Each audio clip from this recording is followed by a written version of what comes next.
کیا صدقہ و خیرات صرف مال ہی کی صورت میں کیا جا سکتا ہے؟ ہمارے معاشرے میں یہ سوچ پائی جاتی ہے کہ اگر مال کی کثرت ہے، جس کے پاس مال زیادہ ہے صرف وہی خرچ کر سکتا ہے یا صرف وہی صدقہ کر سکتا ہے، جی، جبکہ جن کے پاس مال کی کثرت نہیں ہے تو وہ اپنے آپ کو محروم سمجھتے ہیں کہ شاید ہم اس نیکی سے رہ گئے۔ اللہ تبارک و تعالیٰ نے قرآن مجید میں ارشاد فرمایا لن تنالوا البر حتی تنفقوا مما تحبون، یعنی تم جب تک بھلائی کو نہیں پہنچ پاؤ گے جب تک خرچ نہ کر دو۔ اس آیت مبارکہ سے یہ بات واضح پتہ چلتا ہے کہ یہاں پہ اللہ تبارک و تعالیٰ نے مطلق کہا ہے کہ خرچ کرنا، یہ نہیں کہا کہ صرف مال ہی خرچ کرنا، اسپیسیفائی نہیں کیا، ہمارے پر لازم نہیں کیا۔ اس کی مزید حضور علیہ الصلاۃ والسلام نے اس بات کی وضاحت فرما دی، مختلف احادیث کریمہ میں موجود ہے۔ کسی کو مسکرا کر دینا، دیکھنا، کسی کی مشکل آسان کر دینا،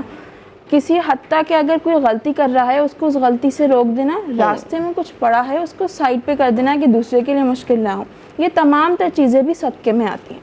یعنی اگر کوئی ایسا شخص ہے جس کے پاس مال کی کثرت ہو، اتنی استطاعت ہو کہ وہ کسی کی مدد کر سکتا ہے تو بالکل مدد کریں۔ اگر خود مدد نہیں کر سکتے، کسی تیسرے کے ذریعے مدد کروا سکتا ہے تو بالکل مدد کریں۔ اور اگر کسی کے پاس مال کی کثرت نہیں ہے تو جو یہ چھوٹی چھوٹی چیزیں ہمیں براؤنی پوائنٹس حضور علیہ الصلوۃ والسلام نے بتائے ہیں کہ آپ یہ کر لیں، حتیٰ کہ اپنے اہل کے اوپر خرچ کر لیں، یہ بھی صدقہ ہے، تو یہ تمام چیزیں صدقے میں شمار ہوتی ہیں۔ لہٰذا اگر مال کی کثرت نہیں ہے تو اپنے آپ کو محروم نہ سمجھیں، بلکہ جو یہ چھوٹی باتیں، چھوٹی احادیث کریمہ بتائی گئی ہیں ان کی عمل کریں اور اللہ تبارک و تعالیٰ سے امید رکھیں کہ اللہ تبارک و تعالیٰ آپ کو صدقے کا اجر ضرور دے گا۔ سبحان اللہ، بارک اللہ، ماشاء اللہ۔